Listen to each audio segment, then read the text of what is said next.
এখন ব্র্যাকের প্রকল্পের ঠেলায় তো বেলা আসতেই পারে না। এখন এটা একটা মুশকিল হয়ে যাচ্ছে আমাদের জন্য। এনজিওগুলোর কেন সকল সরকারি দপ্তরেরই কাজে করার ক্ষেত্রে সীমাবদ্ধতা আছে। আপনার তো লোকবল নেই। আমার একটা বাস্তব উদাহরণ দিই। আমার প্রকল্প পড়েই আছে, যখন আমি বেলাতে ছিলাম পড়েই আছে, অ্যাপ্রুভাল হয় না। তো আমি জিজ্ঞেস করলাম কারণটা কি।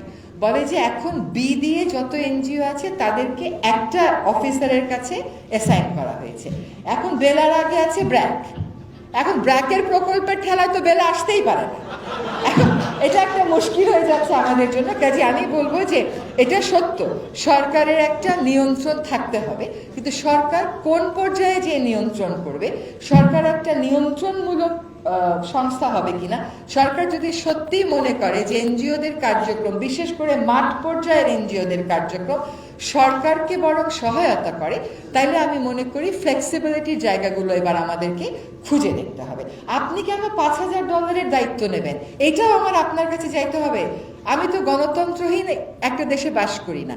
এগুলোকে একটু চিন্তা করে রেজিস্ট্রেশন প্রসেসটা একটু সিম্পলিফাই করে এগোতে হবে। কারণ রেজিস্ট্রেশন প্রসেস তখনই বেশি রিজিড হয়ে যায় যখন আপনি যে মতাদর্শ ধারণ করেন তার ভিন্ন মতাদর্শের কেউ রেজিস্ট্রেশনের জন্য অ্যাপ্লাই করে, তো ভিন্ন মতাদর্শ থাকবে না, সেটা তো থাকবেই দেশে।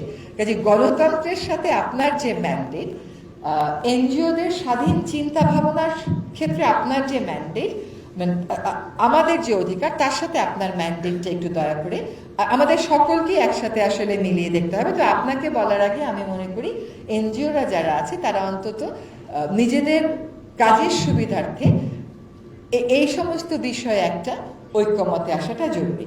আশা করি যারা 18 জন আজকে এই অ্যাওয়ার্ডটা পেয়েছেন তারা একটা মূল্যবোধ থেকে আপনাদের কাজগুলো পরিচালনা করবেন।